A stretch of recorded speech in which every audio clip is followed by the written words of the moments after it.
गुरुग्राम में एक बार फिर से तेज रफ्तार और लापरवाही का कहर देखने को मिला है, जब 70 सवारियों से भरी एक राजस्थान रोडवेज की बस डिवाइडर कूदकर सड़क के दूसरी तरफ चली गई और सामने से आ रही गाड़ी को जोरदार टक्कर मार दी। आपको इस खबर में दिखाएंगे कि दिल्ली गुरुग्राम एक्सप्रेसवे पर कहां एक राजस्थान रोडवेज की बस डिवाइडर कूदी और फिर दूसरी तरफ जाकर उसने गाड़ी को टक्कर मारी। नमस्कार, मैं हूं सुनील यादव और आप देख रहे हैं गुरुग्राम न्यूज। अक्सर गुरुग्राम की सड़कों पर इस तरह के भीषण सड़क हादसे देखने में मिलते हैं, जब किसी की लापरवाही या फिर तेज रफ्तार की वजह से सड़क हादसे होते हैं। एक ऐसा ही हादसा आज गुरुग्राम के दिल्ली गुरुग्राम एक्सप्रेसवे पर खेड़की-धौला में हुआ, जब दिल्ली से राजस्थान की तरफ जा रही एक राजस्थान रोडवेज की बस अचानक डिवाइडर कूद गई और डिवाइडर कूदकर मानेसर की तरफ से आ रही एक इको गाड़ी से जा टकराई। इस हादसे में इको गाड़ी में सवार ड्राइवर और कंडक्टर बुरी तरीके से जख्मी हो गए हैं। हालांकि उनको इलाज के लिए अस्पताल में भर्ती करा दिया गया है, लेकिन बड़ी बात यह है कि इस राजस्थान रोडवेज की बस में लगभग 70 सवारियां मौजूद रहीं। गनीमत यह रही कि बस में मौजूद किसी भी सवारी को कोई चोट नहीं आई है। दरअसल ये हादसा शनिवार दोपहर तकरीबन 2:30 बजे हुआ, जब राजस्थान के सीकर डिपो की राजस्थान रोडवेज बस दिल्ली से सीकर की तरफ जा रही थी। तो उसी दौरान जैसे ही ये राजस्थान रोडवेज की बस दिल्ली गुरुग्राम एक्सप्रेसवे पर द्वारका एक्सप्रेसवे के फ्लाईओवर को क्रॉस करने लगी, तो राजस्थान रोडवेज के सामने चल रहे एक कैंटर चालक ने अचानक ब्रेक लगा दिए, जिसकी वजह से राजस्थान रोडवेज के सामने जा रही गाड़ी अचानक बस के सामने आ गई। बस के ड्राइवर ने जैसे ही देखा कि बस के सामने गाड़ी आ गई है, तो बस के ड्राइवर ने तुरंत बस के ब्रेक लगाने चाहे, लेकिन स्पीड ज्यादा होने की वजह से बस अनियंत्रित हो गई और इसकी वजह से ड्राइवर ने बस को दाहिनी तरफ काट दिया, यानी कि डिवाइडर पर चढ़ा दिया, जिसकी वजह से बस डिवाइडर तोड़ते हुए मानेसर की तरफ से जो गुरुग्राम की तरफ सड़क आ रही है उस तरफ ये बस चली गई और सामने से एक लोडिंग इको गाड़ी आ रही थी, जिस गाड़ी से ये बस टकरा गई। ये तस्वीरें वाकई में हैरान और परेशान कर देने वाली है कि आखिरकार सड़क पर चलते वक्त कितनी लापरवाहियां बरती जाती है और किसी के भी साथ इस तरह का भीषण हादसा हो सकता है। हालांकि लापरवाही इसमें बताई जा रही है कैंटर चालक की, जिसने अचानक ब्रेक लगा दिए, जिसकी वजह से उसके साइड में चल रही गाड़ी ने बचने के लिए बस के आगे ब्रेक लगाया और बस चालक ने गाड़ी को बचाने के लिए बस को डिवाइडर कुदा दिया।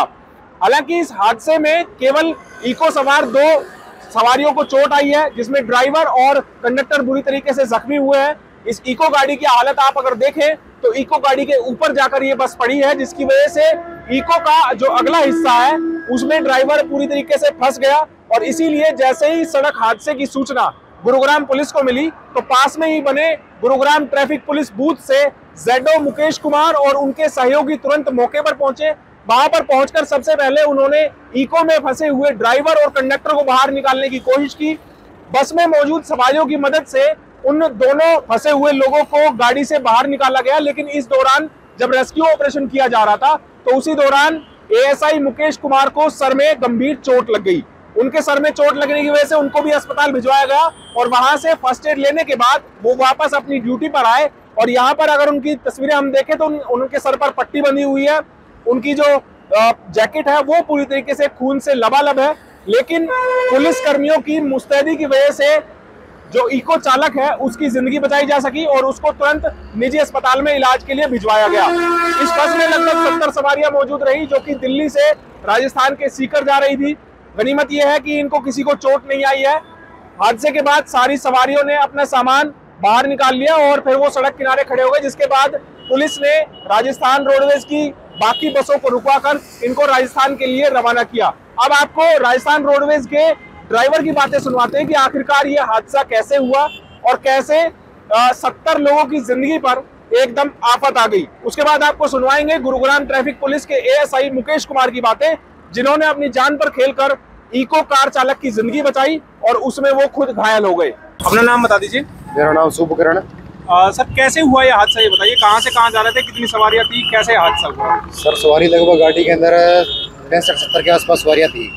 मैं जा रहा था दिल्ली से सीकर राजस्थान, ठीक है। तो बात ये हुई कि मैं मेरी बीच वाली लाइन के अंदर चल रहा था, तो बीच वाली लाइन के अंदर मेरे आगे कोई कार चल रही थी, उसको मैं साइड मारने हॉर्न दिए 2-3 बार, तो उसने साइड दी नहीं। तो जैसे फर्स्ट लाइन खाली हुई तो मैंने गाड़ी दी फर्स्ट लाइन के अंदर, और थर्ड लाइन जो उसके अंदर कोई कंटेनर चल रहा था कार के बराबर है। अब इधर की जो रोड आ रही है इसके ऊपर से पता नहीं कोई बाइक आके कंटेनर के आगे हाईवे सटी है या कोई गाड़ी आके सटी है। वो उसके आगे तो कंटेनर वाले ने कार की तरफ गाड़ी दबाई बीच वाली लाइन में, और कार वाला आ गया मेरे आगे। अच्छा। ठीक है, तो मैंने उस कार को बचाने के लिए ब्रेक देके गाड़ी डिवाइडर तक, गाड़ी डिवाइडर के ऊपर चढ़ गई। ठीक है, और सामने से उस साइड में फर्स्ट लेन के अंदर सामने से कार आ रही थी, तो गाड़ी उसके आगे ऊपर टकरा गई। ये बात थी। तो आपकी गाड़ी में, बस में कुछ लोग घायल भी हुए हैं जो सवारी? नहीं, अपने कोई गाड़ी में किसी पैसेंजर को कोई चोट नहीं है। मैं भी सेफ हूँ, मेरा कंडक्टर भी सेफ है, पैसेंजर भी सारे सेफ है। ठीक है, सामने जो कार आई थी, इको गाड़ी थी, उसके कोई थोड़ी बहुत कोई ड्राइवर के चोट आई है, कोई कांच लग गया था सिर में, और बाकी वो गाड़ी का स्टीयरिंग दबने से कोई पैर में कोई हल्की चोट आई है। क्या आपकी बस ओवर स्पीड में थी जो संभल नहीं पाई अचानक? नहीं, ओवर स्पीड में थी, लगभग 60 की स्पीड में थी, 60 के अंदर ही थी। ठीक है, बाकी ओवर स्पीड यहाँ पर सिस्टम में इतना ट्रैफिक है यहाँ पे। जी ये बताइए, कैसे ये हादसा हुआ था और आपको चोट कैसे लगी? ये हादसा बस के साथ ड्राइवर ने सुधर चली गई थी, उसको जो इको में ड्राइवर था उसको फंस गया था, निकालते समय शीशा लग गया था, उसको घायल को हॉस्पिटल भेजा था। और कैसे ये हादसा हुआ? आपको कितनी चोट आई है? मेरे को थोड़ी सी चोट लगी है, ज़्यादा चोट नहीं लगी। कितने लोग घायल हुए हैं और उनकी कैसी हालत है? 2 लोग घायल हुए हैं, एक बस का इको का ड्राइवर, एक उसका कंडक्टर। दोनों को मेडिसिटी में एडमिट करा दिया है। तो आपको चोट उसको रेस्क्यू करते समय लगी? जी। इस तरह के सड़क हादसे गुरुग्राम में आए दिन होते रहते हैं, जब लापरवाही और तेज रफ्तार की वजह से बहुत से लोगों की जिंदगियां चली जाती हैं। गनीमत यह रही कि इस भीषण सड़क हादसे में किसी की जिंदगी नहीं गई, और जो 2 घायल हैं उनका अस्पताल में इलाज कराया जा रहा है। हमारी आपसे अपील है, कोहरे का समय है, ठंड का समय है, ऐसे में सुबह शाम गुरुग्राम में कोहरा घना होता है, इसीलिए आप जब ड्राइविंग करें तो बेहद ही सावधानी और सतर्कता के साथ करें, ताकि आप खुद को भी सुरक्षित रख सकें और सड़क पर चलने वाले बाकी को भी सुरक्षित रख सकें। इस खबर के बारे में आप हमें अपनी राय कमेंट करके जरूर दीजिएगा। साथ ही साथ आप इस खबर को जरूर शेयर कीजिएगा, ताकि सभी लोगों तक सही जानकारी सही समय पर पहुंच पाए। नमस्कार।